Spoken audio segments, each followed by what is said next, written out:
Olá, você está na Conexão Brasport e também no podcast Livros na Carreira. Aqui nós trazemos grandes autores da editora Brasport para compartilhar experiências reais com você. E também, se você quiser aprofundar, você vai conhecer grandes livros aí de tecnologia, gestão e também negócios. Lembrando que a editora Brasport tem mais de 30 anos de experiência lançando grandes referências nesses temas que eu te apresentei. E hoje vamos trazer um tema fantástico, que tem a ver com tecnologia, mas também tem a ver com negócios. A gente vai falar do livro Sob Pressão, Vendendo Tecnologia. E como sempre, nós trazemos aqui grandes referências do mercado e hoje eu estou com o Marcos Garcia. Deixa eu apresentar aqui o Marcos para vocês. Lembrando também, se você está no Spotify, você pode comentar esse episódio, mas se você está agora ao vivo no meu LinkedIn ou nas redes da Digital Edu, você também vai poder fazer perguntas. Quem sabe no finalzinho aí a gente consegue tempo para você, para a gente responder suas perguntas. Se não for agora, depois você vai se conectar também com o nosso autor, e você pode fazer perguntas diretamente para ele em relação a aprofundar os temas que ele vai apresentar aqui. Mas vamos lá. O nosso convidado, então, é o Marcos Garcia. Ele é empreendedor, consultor e especialista em tecnologias com mais de 40 anos de experiência prática de mercado. Ao longo da carreira, ele liderou projetos de transformação digital em empresas de médio e grande porte. Atuou também como Microsoft MVP e hoje comanda sua própria consultoria, focada em engenharia de software, DevOps, automação e IA aplicada. Mas a trajetória do Marcos vai além da tecnologia. Ele também começou a vender ainda criança, atravessou diferentes fases do mercado de informática, enfrentou falências, recomeçou e reconstruiu sua reputação, aprendendo com erros e entregando resultados. Além disso, ele também é ultramaratonista, com provas de mais de 200 quilômetros no currículo. Disciplina e resiliência que aparecem como metáfora e aprendizado ao longo do livro. O Marcos, olha que legal, pessoal, eu estou recomeçando do zero a corrida, vocês que me acompanham aqui, de vez em quando eu comento. Hoje eu corri pela segunda vez 8 quilômetros. Agora imagina uma pessoa correr 200 quilômetros. Imagina a disciplina, a resiliência, a antifragilidade, dedicação. É uma coisa incrível. E eu sempre falo assim, o que nós fazemos na nossa vida pessoal fortalece a vida profissional e vice-versa. Então, hoje vocês vão ter aqui um baita episódio aprendendo sobre carreira, tecnologia, vendas, mas também essa disciplina do Marcos. Então, eu vou pedir aqui o Marcos aparecer aqui para a gente começar esse nosso bate-papo, que vai ser rico demais. Fala, meu amigo Marcos, bem-vindo, bom dia. Olá, Muniz, como vai? Tudo bem? Prazer estar aqui com vocês hoje e tentar contribuir o máximo possível aí com o que eu acumulei aí de conhecimento nesses anos. Excelente, Marcos. Olha só, lendo aqui, a gente conversando antes, né, sobre a sua trajetória, é inspiradora, porque não é fácil. Vou te dizer que hoje eu acordei 6 da manhã para correr. Sempre vem aquela preguicinha, né? Não tem jeito. E aí a gente vai e volta feliz. Então, vai ser muito legal aí também falar desse teu projeto maravilhoso, que é o livro, né, que a gente está lançando agora pela editora Brasport. Também é uma maratona escrever um livro, você bem sabe disso, né? Você quer complementar um pouco aí a sua trajetória para a gente começar a aprofundar o tema do livro, meu amigo? Com certeza. Vamos lá. Inicialmente, eu gostaria de agradecer a Brasport por todo o apoio. Não é meu primeiro livro, é meu quinto livro. Os cinco livros foram pela Brasport.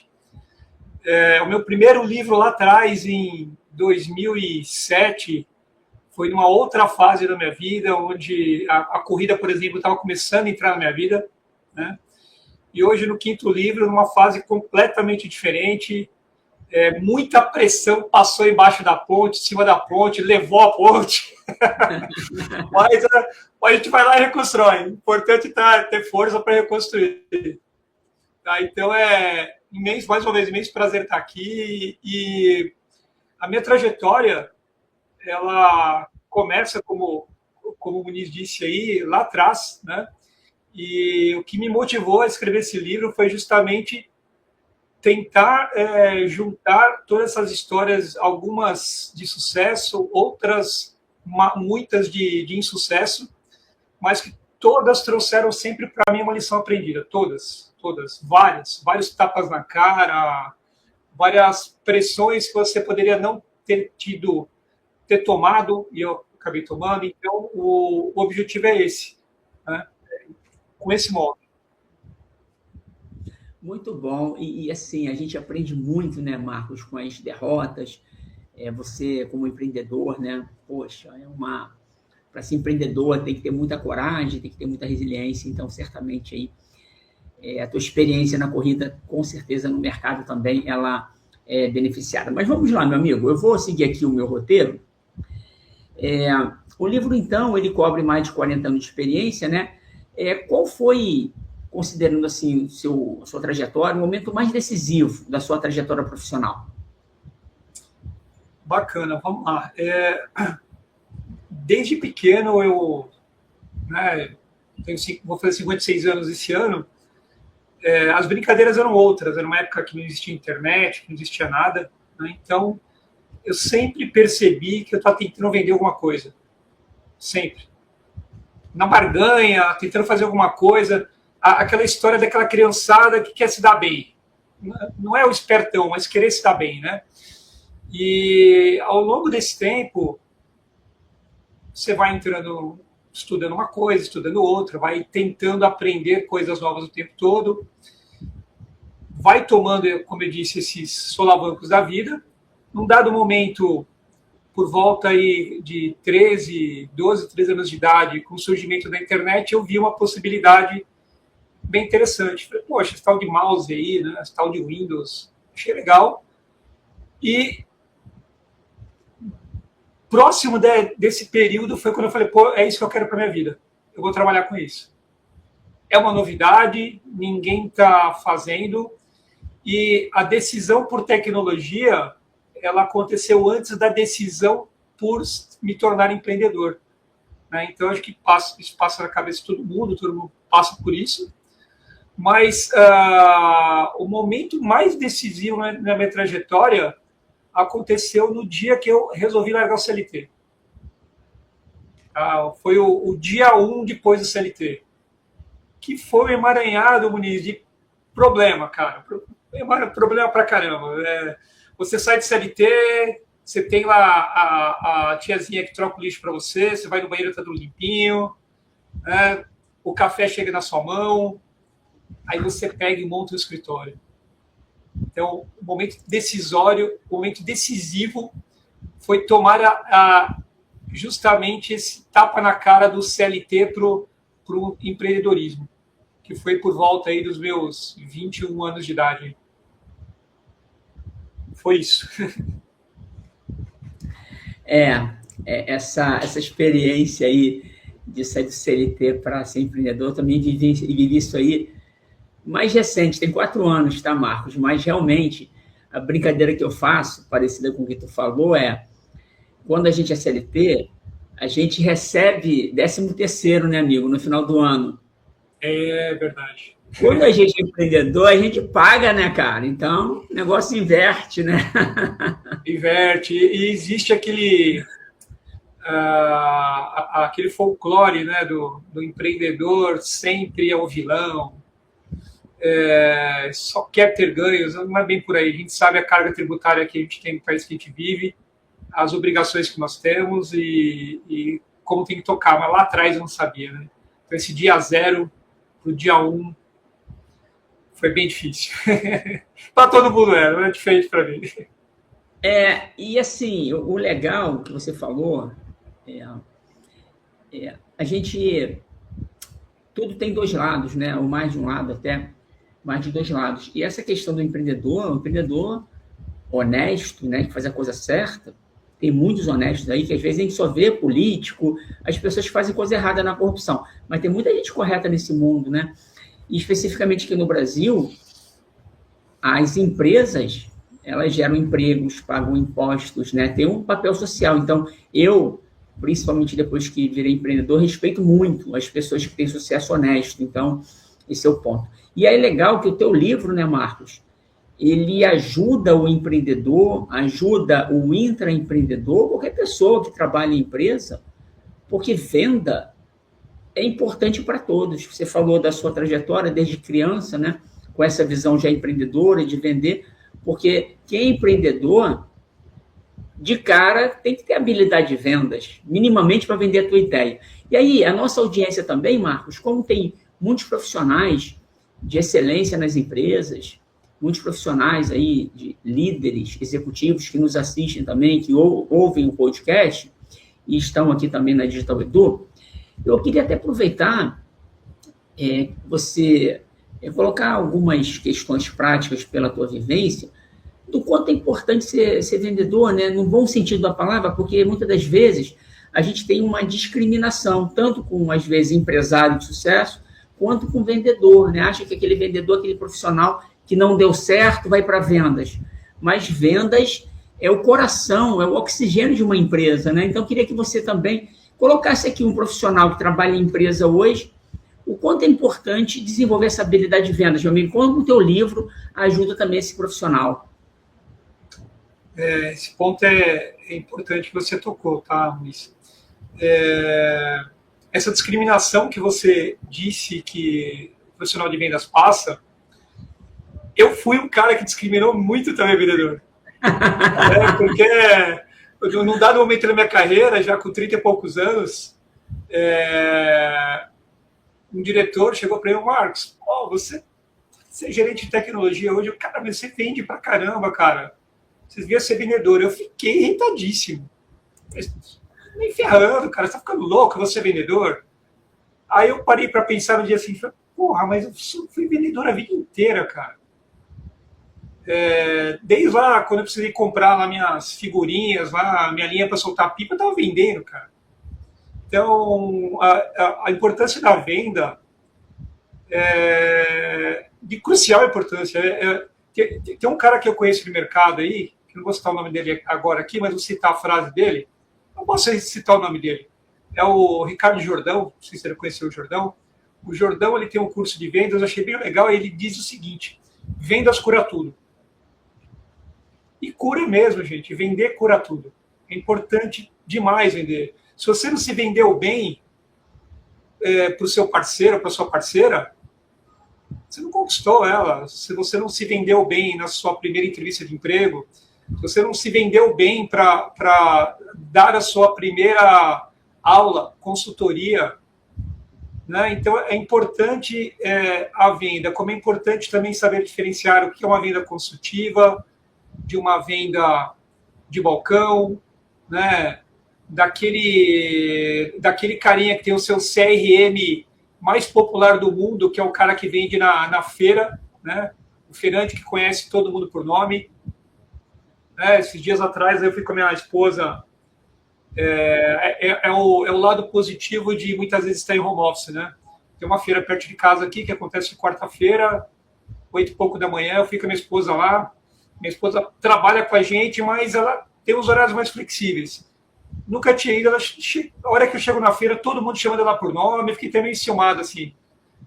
Paca. Eu falei, caramba, cara. Não, então, dona Samara aqui, ó, já tá pronto aqui, tá? Então, porra, CRM vivo. Os caras olharam para ela e já sabiam já o que ela leva, comportamento. Então, é muito importante a gente saber ler as pessoas, entender o ambiente que nós estamos, o tipo de acesso que nós temos. Eu procuro, no meu livro, trazer um pouco sobre isso também, né? Tentar ler as pessoas. A gente tem um grande problema hoje em dia que é isso, o efeito do pós-pandemia. Então, o lado positivo e negativo. Então, muita coisa está acontecendo online, graças às nossas webcams cada dia melhores, a gente consegue até detectar algumas coisas. Mas a gente nunca sabe quando a gente está agradando de verdade. A gente não usa todos os sentidos. A gente não sente mais o cheiro, a gente não toca. Então, um aperto de mão, sentir o ambiente, tudo isso é super importante. O acesso ao ambiente como eu estou fazendo uma prévia com essa pessoa, tudo isso é muito positivo, muito rico no relacionamento comercial.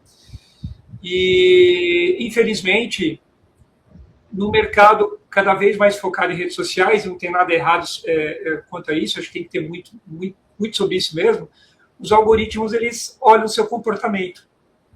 E muitas vezes o teu comportamento não reflete exatamente como você é, ou que você está querendo receber naquele momento, não é verdade? Isso dá uma travada, né? Então, eu acredito que vender é essencial em todas as fases da vida.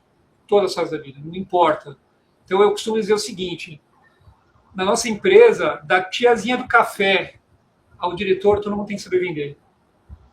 Principalmente porque o que a gente vende é a nossa imagem, é nosso conhecimento, é nossa predisposição a fazer as coisas, a indisposição também. E até finalizando esse ponto, tá, Muniz, uma coisa que eu acho super importante é que a prestação de serviços no Brasil está cada dia pior. Né? As pessoas não querem trabalhar, muito autoatendimento, e quando tem atendimento, as pessoas estão sendo cada dia mais mais rasas as pessoas, com pouquíssimo conhecimento sobre o que está falando. Né? Então, é o efeito de tudo que vem acontecendo, da evolução, mas é um grande ponto de atenção. Eu procuro dar uma mergulhada nesses pontos também no livro, tentando trazer um pouco de clareza nesse aspecto. Tá? Muito bom, Marcos. E aí você comentando sobre essa questão humana, né? Por mais que a gente tenha IA, tecnologia, algoritmo para fazer as coisas automaticamente, o lado humano ele é fundamental. Interessante também que você comentou a importância não só da venda, mas do pós-venda, que é o atendimento, né? E deveria se pensar nisso. Agora, especificamente no livro, você faz um overview lá também do que mudou da venda de tecnologia, né? Do passado até hoje. O que você pode trazer aqui para ajudar a nossa audiência? E, lógico, quem quiser aprofundar vai estar no livro, mas o que mudou na tua visão do início da tecnologia, chamava de informática na época, até hoje, né, que a gente tem IA, todo mundo quer mexer com IA, essa parada toda. O que mudou? Fala aí pra gente. Verdade. Bom, a gente, antigamente, eu acredito que o conceito de B2B, B2C permanece, é fato. Né? Quando nós... Vamos focar aqui com o boné aqui de um pouco de B2B, que é mais a minha praia nesse momento. Tá? O B2B sempre foi uma relação de confiança com os clientes. Né? Então, isso nunca mudou. Eu acredito que o momento da venda que mudou muito, é justamente na qualificação dos leads. Então, antigamente, para eu qualificar uma oportunidade, era muito mais difícil, era muito mais no cold call, era muito mais na listas amarelas, aí, Gulis? Listas amarelas, uma coisa bem antiga, né? Era muito mais nas listas amarelas, era na mala direta. Então, sei lá, meu escritório era, sei lá, hipoteticamente falando, no centro do Rio de Janeiro. Eu tenho condições de atender os bairros próximos, então eu vou buscar os bairros próximos para eu poder atender.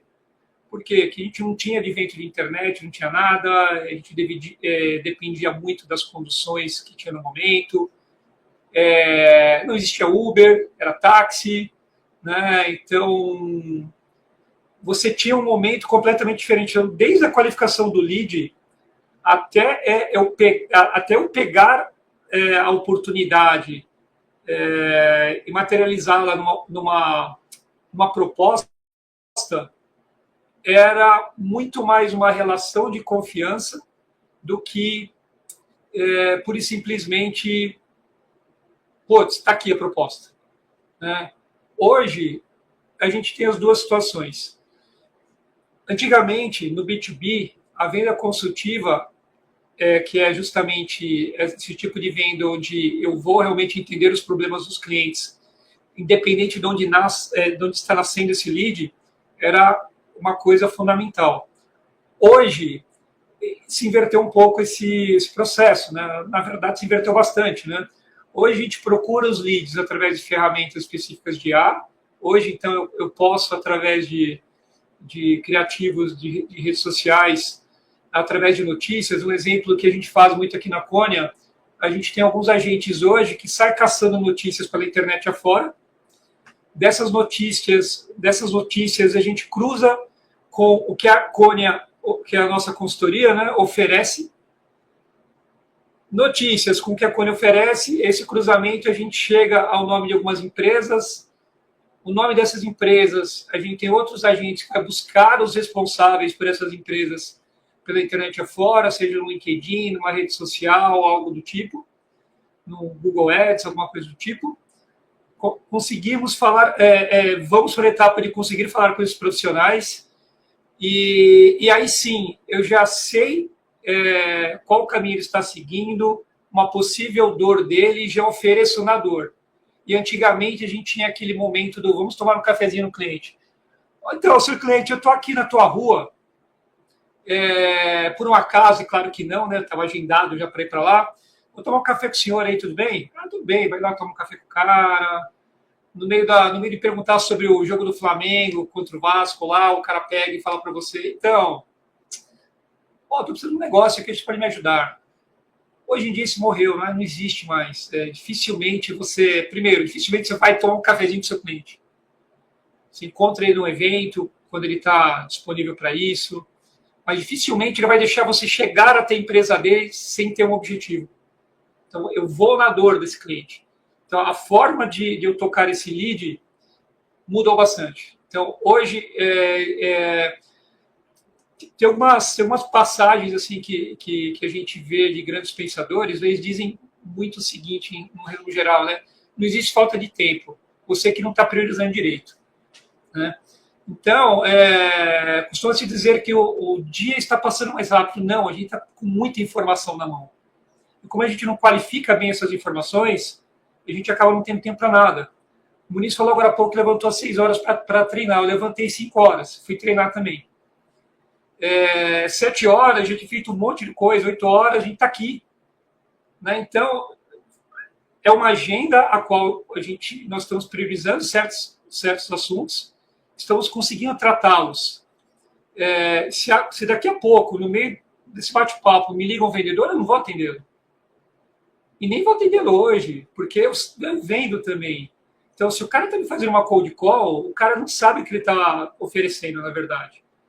Então, a gente tem que trabalhar hoje na venda muito na dor. Se você não trabalhar na dor, e tem outro ponto muito importante, os clientes continuam não sabendo qual é a sua dor. Muitas vezes os clientes nem sabem que tem essa dor ainda, você tem que fazer a provocação. Então, o que a gente está vendo muito nas redes sociais hoje é uma chuva de publicidade, principalmente em Instagram, onde você rola para cima, só vê publicidade daqueles assuntos que são pertinentes a você, para o teu algoritmo, mas que já acaba estagnando, acaba enchendo muito o saco das pessoas, porque não tem qualificação. Então, eles estão sempre tentando fazer o quê? Jogar no terreno da possibilidade, né? Água mole, pedra dura, tanto bate até que fura. Pô, não vai furar, cara, se o cara não tiver tempo para ficar olhando. Então, acho que a mudança é muito em cima disso. Então, hoje a gente tem que trabalhar na dor, e tem que trabalhar muito no que o cara não sabe que ele tem de dor ainda. Então, eventos dos clientes, provocar os clientes com assuntos novos, mas definitivamente, Muniz, eu acho que a era do cafezinho no cliente acabou. Interessante. Você trouxe uma sacada aí que pode ajudar muita gente, que foi aquela de você buscar na internet, né, assuntos relacionados aos serviços que você oferta. Pô, isso é maneiro. Reportagens, tendências. E aí, naturalmente, você linka com as empresas que estão precisando daquele serviço ou interessadas, né? Pô, muito maneiro. E aí você vai tanto na dor ou quanto aquilo que o cliente nem pensou, né? Com uma tendência, com uma oportunidade muito legal. Você falando ali na hora do café, realmente, né? A gente vê com a internet, o mundo está mais dinâmico, né? As pessoas até vão em evento, E o legal quando elas vão, né, Marcos, é que elas já estão interessadas no tema, estão interessadas naquele assunto, então fica até mais fácil você conversar lá no evento. Mas de uma hora para outra, uma ligação fria, né, que você falou, uma ligação, as pessoas não vão entender. Eu mesmo, às vezes eu até me atrapalho, Marcos, porque eu não atendo nenhuma ligação mais que eu não conheço a pessoa. Porque a maioria é call center, querendo vender. Então, às vezes as pessoas falam, pô, eu te liguei. Ah, mas eu não sabia que era você. Aí, quando manda um zap, né, uma mensagem no zap se apresentando, aí é mais fácil, né? Porque você já lembra da pessoa, ou que foi uma indicação, ou porque foi um contato que você fez em algum momento aqui. Então, realmente, essa ligação fria, ela não tem muito mais sentido. Agora, pensando aqui na tua carreira, pensando no livro, Marcos, você viveu a era pré-internet, a era da internet, com o estouro da bolha, e agora a gente está na era da IA. Qual é o maior desafio? Qual foi o seu maior desafio para vender? Qual a experiência que você pode trazer aqui para hoje a galera que quer trabalhar com vendas, quer vender tecnologia, ou quer melhorar o seu trabalho dentro da empresa, né? Na nossa audiência aqui, como eu falei, tem especialistas em tecnologia, agilidade, líderes, que eles não vendem diretamente, mas como você bem falou, quando a gente vende um projeto, uma ideia, a gente está vendendo. Como é que você pode compartilhar aí o que mudou e o que podemos fazer melhor a partir de agora? A era pré-histórica, a era da internet e a era da IA, né? É interessante. Você sabe que agora que caiu a ficha, eu falei, pô, eu vivi dessa era pré-histórica também, cara. É verdade. Eu peguei o finalzinho dessa era pré-histórica, assim. É interessante, até me lembrou logo no comecinho do meu livro lá. Quando eu vivi essa era pré-histórica, os contatos com os vendedores que eu tinha, que eu era criança, era um vendedor lá da Casas Bahia, que estava tentando empurrar um aparelho de som 3 em 1 para o meu pai, a TV nova que você está comprando. Então, sempre foi muito B2C, né? Eu acho que a venda lá atrás ela era muito pautada no B2C. O B2B era uma coisa muito técnica, né? É o cara, um exemplo, né? Era o cara vendendo lingotes de alumínio para uma empresa que extruda alumínio. Né? O cara vendendo uma matéria-prima para a construção de alguma outra coisa. Nós estamos falando de uma época onde a gente não tinha um mercado internacional aberto, né? É uma época onde a tecnologia chegava no Brasil com um atraso muito grande, né? Vamos ver se o Muniz é velho. Você lembra dos videocassetes da Panasonic?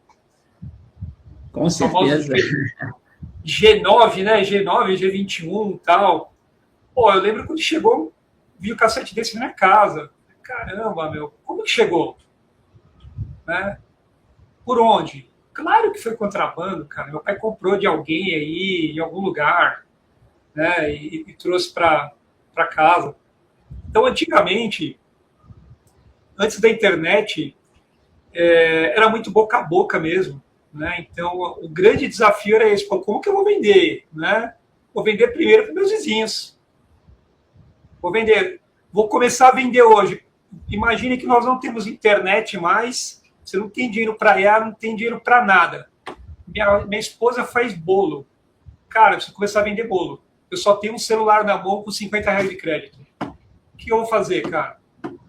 Pô, primeiro eu vou fazer o seguinte: eu vou ver as esquinas perto da minha casa aqui que tem mais movimento. Vou lá, cara. Vou lá vender bolo na esquina.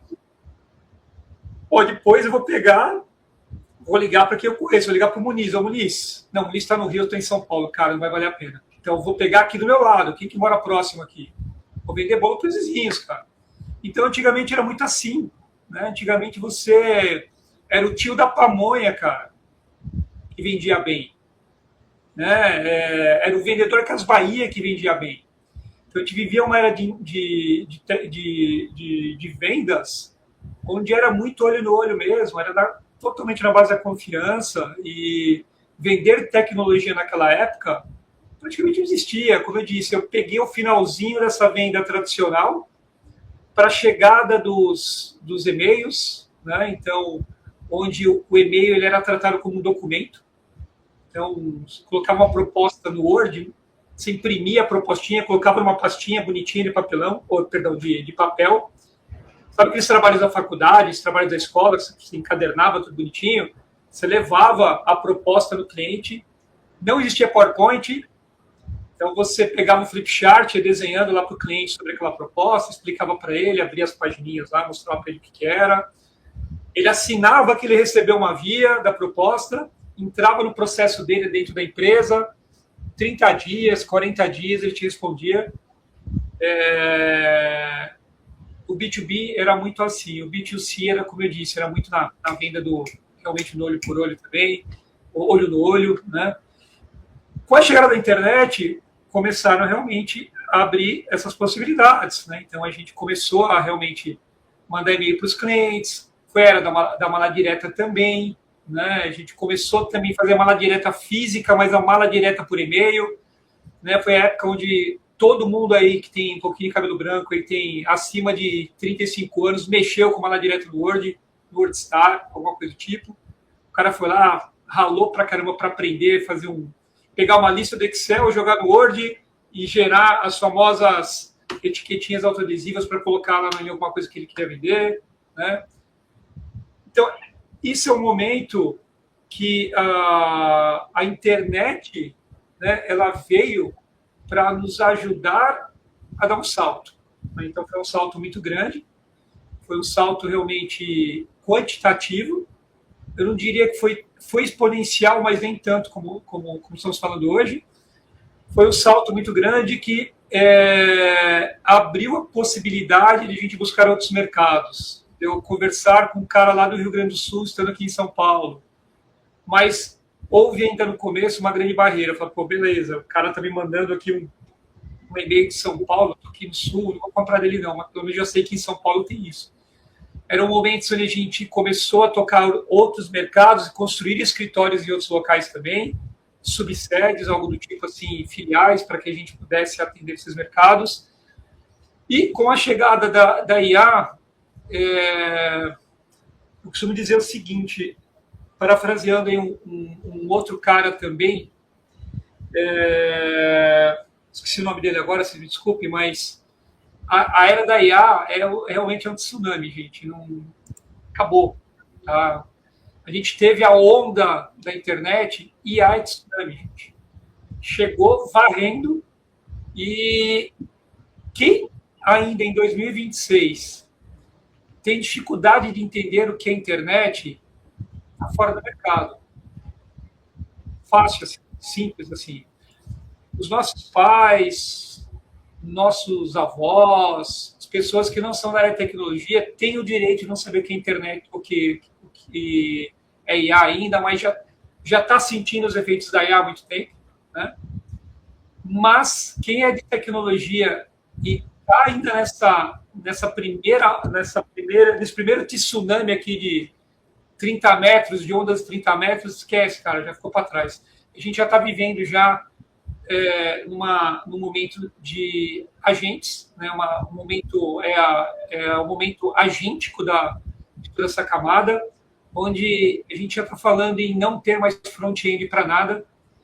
Eu lembro que há uns 10 anos atrás, 15 anos atrás, a gente ouvi muito no Gartner, falando sobre daqui 15 anos não haverão mais front-ends, não haverão mais telas de computador. Trabalharemos tudo em cima de APIs. Ok. Agora ele está vivendo um momento onde a gente já está dizendo o seguinte, cara, não tem front-end e não tem também insights, ou melhor, não tem mais inputs. O que acontecerá agora serão insights que chegarão para você e baseado nesses insights você vai encontrar as coisas. Que são o quê? Nada mais são do que algoritmos hiperpersonalizados para ter um momento de vida. Então, hoje, eu diria que a IA no mundo é agêntica. Mas vamos falar rapidinho sobre a IA no Brasil. O Brasil é um caso à parte, gente. esquece, né? No Brasil, quando a gente vai em um cliente, agora estou falando, né, eu enquanto consultor, vendedor, indo em um cliente, de cada 10 clientes que nos chamam, 11 é para falar sobre IA. De cada 10 clientes que nos chamam, os 10 não sabem o que é IA, não precisam de IA e precisam de automação. Então, um ponto importante, até nessa pergunta que você colocou, né? Então, antes da internet, durante a bolha de tecnologia e na era da IA. E por que não, né? Na era da automação? Porque a automação ela ficou tão intrínseca, tão embutida no conceito de IA, que as pessoas não sabem diferenciar uma automação de uma IA, né? Então, fica difícil. Então, para nós que somos que fazemos vendas de técnicas, vendas consultivas, eu confesso para vocês que eu gasto muito tempo, aí não é nem investimento, é gasto mesmo, explicando para os clientes que o que ele precisa é uma automação, não é uma IA. O que o mercado tenta vender para ele, se precisa de IA, se precisa tokenizar, se precisa comprar IA, na verdade precisa de automação burra. E aí? Né? Mas o hype é IA. Você pode vender automação com IA? Pode. Eu passei por um caso aí recentemente, aí, uns 20 dias atrás. A minha IA SDR, que a gente tinha um manual aí, ela abordou uma IA de vendas do outro cliente, achando que era o cliente mesmo. Muniz, teve cerca de 80 ou 90 mensagens trocadas entre as duas IAs. Uma tentando vender, a outra tentando, as duas tentando vender, né? A da nossa empresa tentando vender para outro lugar e o outro lugar tentando vender para nós. Quem que é o erro? Né? Onde está o furo? Quem errou? Eu tô errado daquela empresa estar dentro do nosso da nossa área de captação? Não, porque aquele cara ele chegou através de um formulário, de um criativo em alguma rede social. Então, alguém daquela empresa preencheu os dados era com um celular que estava apontando com a IA, ou o cara fez de sacanagem, ele errou mesmo, e ficou uma IA conversando com o outro. E aí, qual que é o diferencial hoje nas vendas? O cara te liga e fala, então, tudo bem? Olha, eu sou humano, tá? Eu não sou uma IA. Não é assim que tá acontecendo, Maurício? É isso, cara. Então, o diferencial acaba atendendo quando é humano agora, cara. E o último ponto nesse aspecto aí, que é bem interessante, que prova que, por mais que a gente esteja sincronizado com a Europa e com os Estados Unidos, é que nos Estados Unidos já está começando a ser, eu acho que já é proibido cold call com IA, por voz. Então, ligação fria para você com IA já virou crime lá, passível de multa pesada.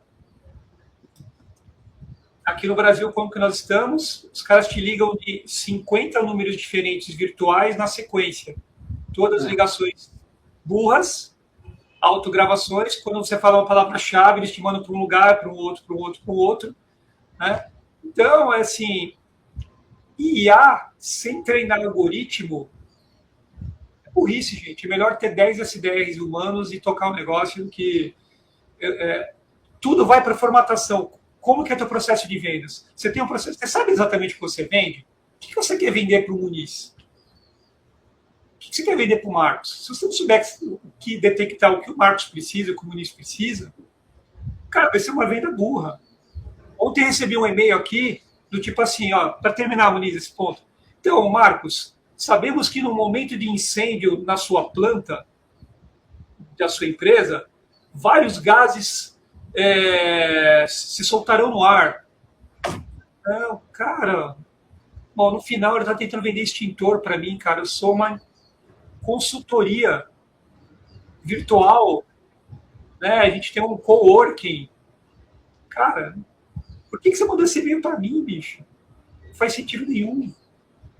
Entendeu? Então, assim, pessoas, além de tudo, estão colocando IA para funcionar, sem qualificar bem o lead. E aí, no final, a gente volta lá para a era pré-histórica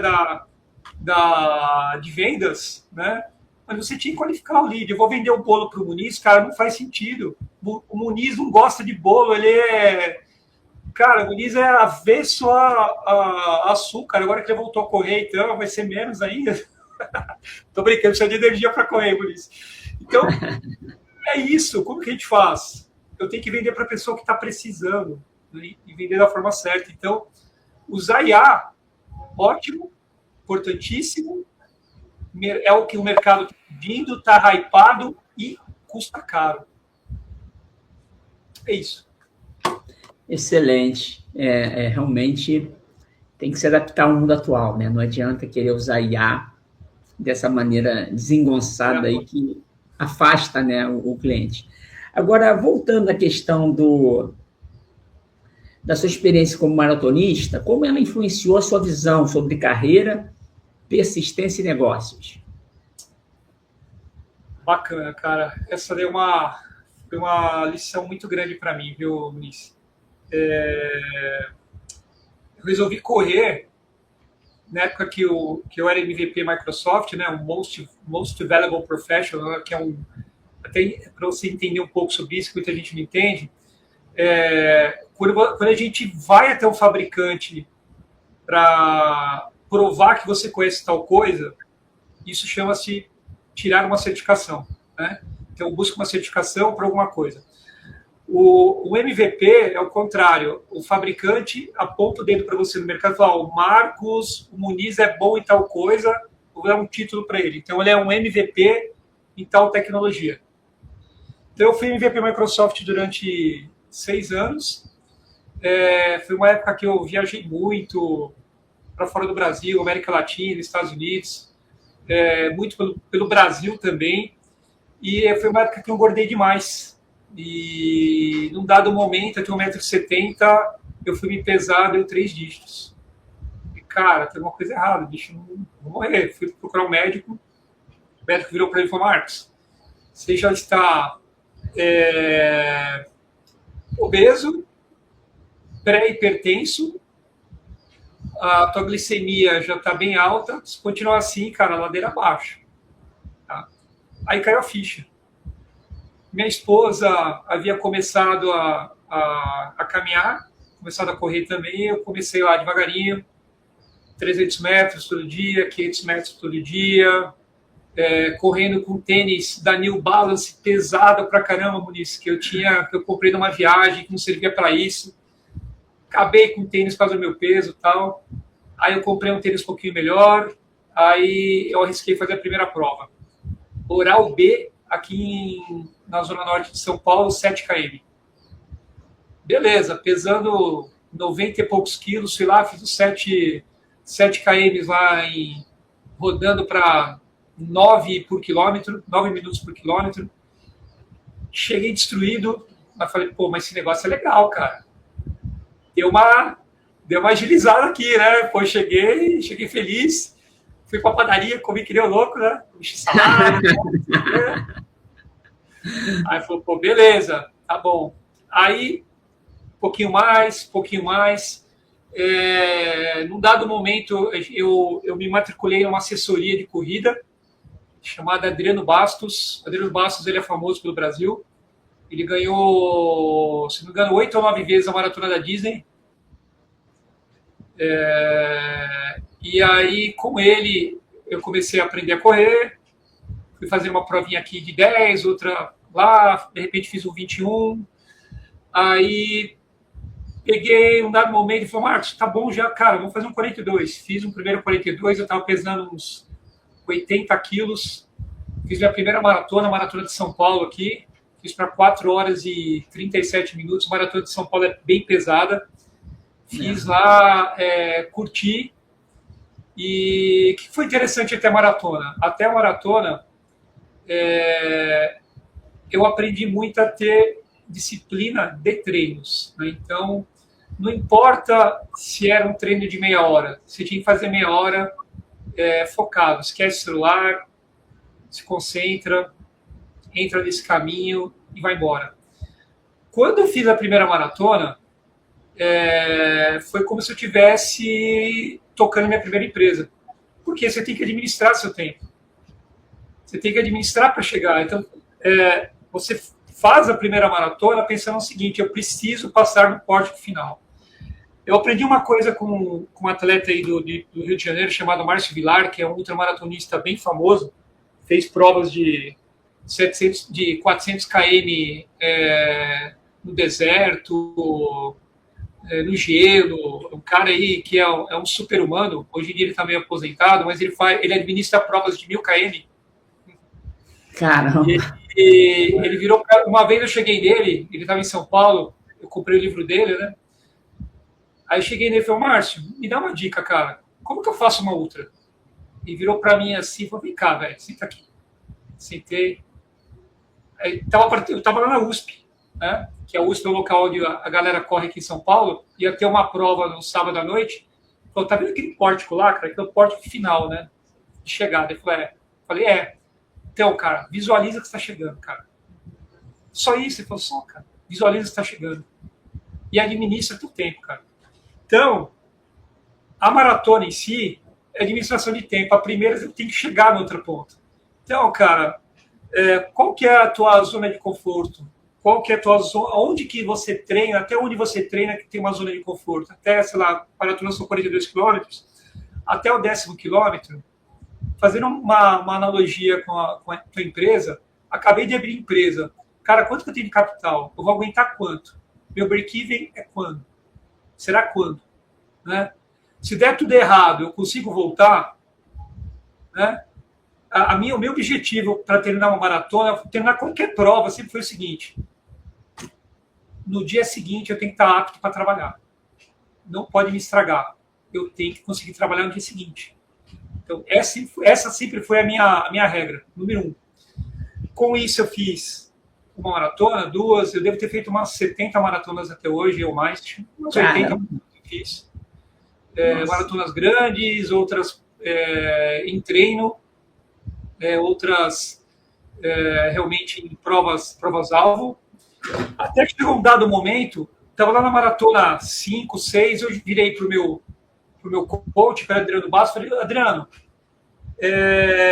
eu queria fazer, cara, uma ultra. Ele falou: beleza, vamos conversar sobre isso daqui a alguns meses. Aí eu participei de uma prova aqui em São Paulo, no litoral de São Paulo, chamada Bertioga-Maresias, BM75K. E essa prova era uma prova onde eram 75K de praia, você saía de Bertioga e até Maresias, passando por vários morros e várias praias de areia fofa, outras não. E eu vi a galera chegando, fui lá para fazer revezamento. Tinha revezamento de 8 pessoas, 5 e 3. Eu fui lá fazer um revezamento de 8 pessoas. Falei: caraca, meu, como que esse cara faz 75K sozinho, velho? Não é possível, não tenho noção como que é isso. Isso é coisa de, desculpa a expressão, doente da cabeça, cara. Não é possível fazer isso, cara. Aí depois que fiz 42, falei: cara, eu já entendi a logística. Comecei a fazer uma analogia, que quando eu fiz 42K, eu já tinha quebrado 3 vezes, cara, das minhas empresas. Falei: cara, eu não tenho medo de nada. Se eu quebrar uma prova, desculpa a expressão, fez, cara. Quebrei. Eu não estou aqui porque eu tenho que provar nada para alguém, eu quero provar para mim. Então, quando eu quebrei minha primeira empresa, eu tinha 20 anos. Eu lembrei da primeira quebra de empresa quando eu estava no quilômetro 20 da maratona. Todo mundo fala do muro dos 30 km na maratona. Esquece, gente. O muro é psicológico, cara. Esquece. Se você treinou, não tem muro. O muro é uma limitação besta que colocaram na cabeça das pessoas. Quando eu quebrei a segunda vez, eu fiz essa escolha. Eu quebrei. Eu escolhi parar. Falei: não, eu vou parar porque eu não vou conseguir trabalhar na segunda-feira. Entendeu a analogia? Não vai dar, cara. Se eu continuar assim, eu vou morrer. Na segunda quebra minha de empresa, eu estava andando na época com 2 celulares, né? Era uma época que tinha bip, né? Lembra dos bips? Eu tinha 2 celulares bips.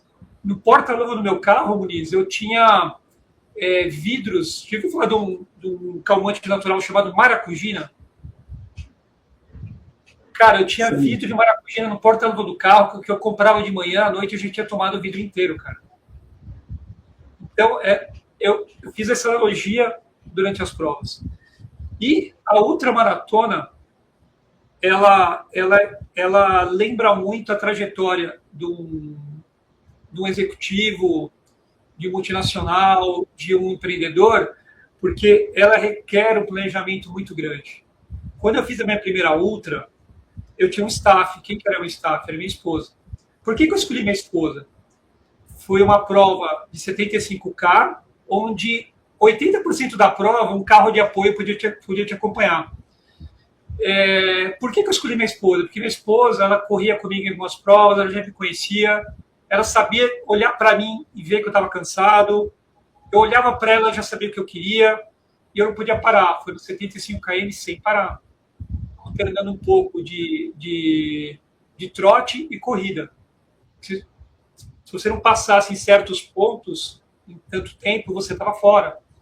E eu fiz os primeiros 75K lá em 13 horas. 13 horas. Essa prova de 75K, Bertioga Maresias, eu fiz 7 vezes. E a última vez foi há 2 anos atrás, foi quando eu falei para minha esposa, não faço mais. Me encerrei nessa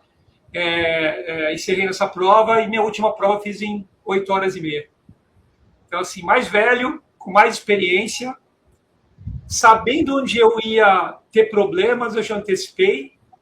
E minha esposa já sabendo também onde eu ia poder quebrar, ela também me orientando. Ou seja, é importante na nossa empresa a gente ter pessoas que estão nos ajudando, mas vai ter momentos que você vai estar só. Como que você faz nessas horas? Então, por exemplo, finalizando essa história dessa analogia, eu tive recentemente a última prova longa que eu fiz aí foi uma prova de 100K o ano passado, e foi uma prova que começou às 18 horas, foi no interior de São Paulo, foi lá em Passa Quatro. O pessoal que é do Rio conhece muito, que sobe a serra, já está lá em Passa Quatro, né? Que é o sul de Minas. Começou às 6 horas da tarde e virou a madrugada fora.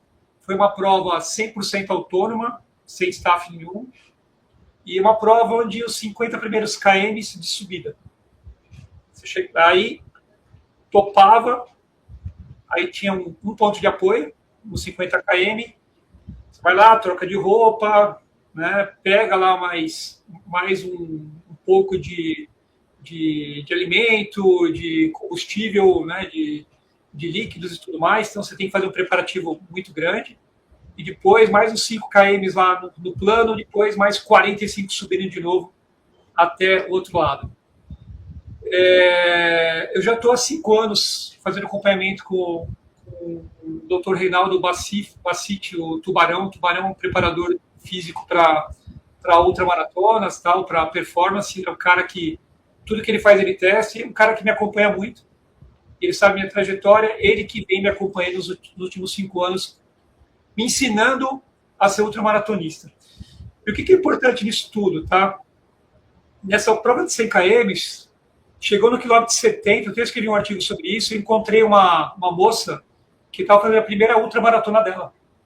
Ela estava no meio da noite, já eram umas 3 horas da manhã, cansada, eu vinha trotando, eu cruzei com ela, estava cansada, sem lanterna, que a lanterna dela já tinha acabado, com frio, com fome, e eu virei para ela, como que você está? Eu estou bem, eu vi que ela estava bem, comecei a conversar com ela, comecei a dar uma força para ela, e ela abriu para mim e falou, não, Marcos, é minha primeira ultramaratona que eu estou fazendo. Ou seja, eu tinha feito várias maratonas, nunca tinha feito uma ultra.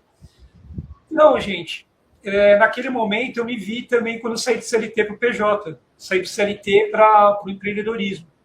Então, tem momentos que você faz as coisas, você não tem apoio. Eu não tive apoio.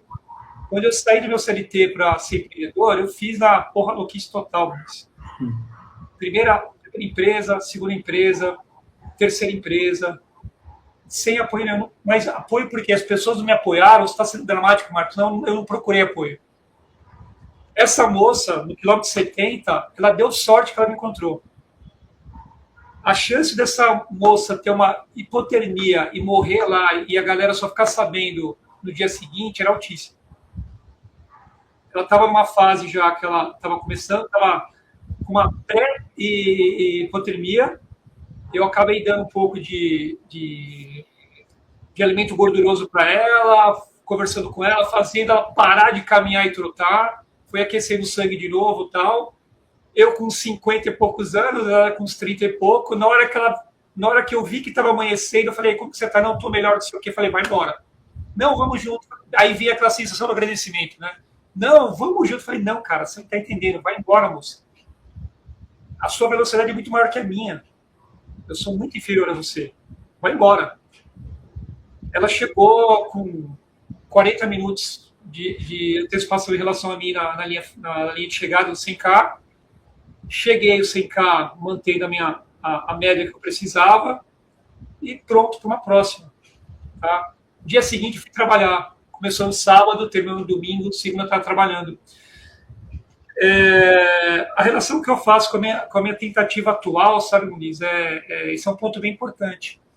A minha tentativa atual, a minha ultramaratona atual tá levando 16 anos. Nesses 16 anos, faltou bastante carboidrato lá no começo. Tive que me reinventar. O mercado brasileiro é um mercado duro, um mercado muito difícil. Os grandes, por diversas vezes, principalmente na área de tecnologia, tentam vender com margem negativa para blindar os clientes. E aí é onde você se vê sem água, sem carboidrato e sem sódio. Para você fazer uma ultramaratona, você tem que equilibrar. E uma maratona também você tem que equilibrar sódio, água e carboidrato. Eu vivi sem os três. E aí? Como você sai dessa?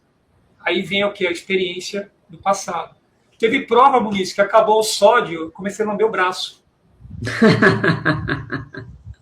Por quê, cara? Você está perdendo tanto líquido, tanto sais, aquele branco que fica na camiseta é o sal que você está perdendo, o sódio que você está perdendo.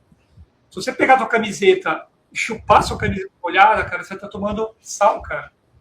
A analogia que eu faço com a vida real é o quê, cara? É a hora de você buscar no fundo do poço alguma saída, cara. Bater na porta, pedir. Ô, cliente, cara, por favor, compra de mim, senão eu vou quebrar, cara. Eu nunca tive vergonha de pedir para um cliente apoio. Mas eu aprendi a fazer isso depois de 3 quebras, gente. Hoje eu chego para um cliente meu e falo, então, cara, se a gente não seguir com o contrato do ano que vem, você vai me quebrar. É isso o teu objetivo? Você quer ficar com os profissionais? Qual que é o teu objetivo? Então, esse papo mais franco, mais direto, mais reto, é igual a nossa vida numa prova. Não tem jeito. Se eu não for franco comigo... Ó, eu tive uma prova dessas 235 km, Muniz, que eu parei, cara. Eu parei no quilômetro 90. Parei sem problema nenhum. Peguei meu número de peito, rasguei, pedi carona pro primeiro carro que eu vi e fui embora, cara. Por quê? Porque eu estava numa pré-hipotermia, estava vendo que ia ter uma hipotermia, não estava preparado para aquela prova, fui de teimoso, abandonei. Foi, para mim, foi a equivalência quando eu desisti pela segunda vez. Falei, cara, não dá na minha empresa. Não dá, cara, eu não vou conseguir manter. Vou voltar a ser empregado. Eu não teve vergonha nenhuma. Voltei, me recolhi, voltei a ser empregado e tudo bem. Em dado momento, eu voltei a andar com tudo que eu precisava. É um papo longo, mas né, é importante. Eu acho que essa é uma lição de vida, que essa analogia de uma maratona, tá? Ou de uma prova de 5K, não importa, que a gente tem que fazer. Tem que ter começo, tem que ter um meio e tem que ter fim. Se você tem uma empresa hoje, você acha que a tua empresa não vai ter um fim, você já está errado, cara. Você tem que saber o que você vai fazer com a tua empresa. Nem que seja, eu vou morrer e vou passar para meus filhos, vou passar para meus sócios. Você tem que saber qual será o fim da sua empresa. Vou vender. Porque senão, não faz sentido. É um bem móvel, é um bem tocável. E aí, cara, o que você vai fazer com isso? Ele não vai com você para o teu túmulo, cara. Vai ficar para alguém. né? Então é importante isso. Suas realizações, né? E hoje a gente tem muita realização de rede social. É isso. Muito bom, inspirador, Marcos, essa questão aí da preparação, disciplina e humildade, né? Vai chegar uma hora que a gente vai, mesmo preparado, acontece alguma situação, seja na empresa, seja na carreira, seja na ultramaratona ou na maratona. Muito bom, meu amigo. Eu gostei bastante desse papo aí. A gente trouxe exemplos reais, né? Não adianta, como você me falou, na rede social tudo é lindo, né? Que não, é vida real. E aí, trazendo para a vida real, trazendo aí para conexão humana, queria que você falasse um pouco mais aí como as pessoas podem se conectar a você nas redes e também convidar a galera para o super lançamento do seu livro, que vai ser em São Paulo, né? Fica à vontade aí para se despedir da galera e deixar os seus contatos, meu amigo. Bacana, pessoal. Bom, inicialmente, muito obrigado aí pela disponibilidade de todos. Mais uma vez, obrigado, Muniz e Brasport pelo espaço.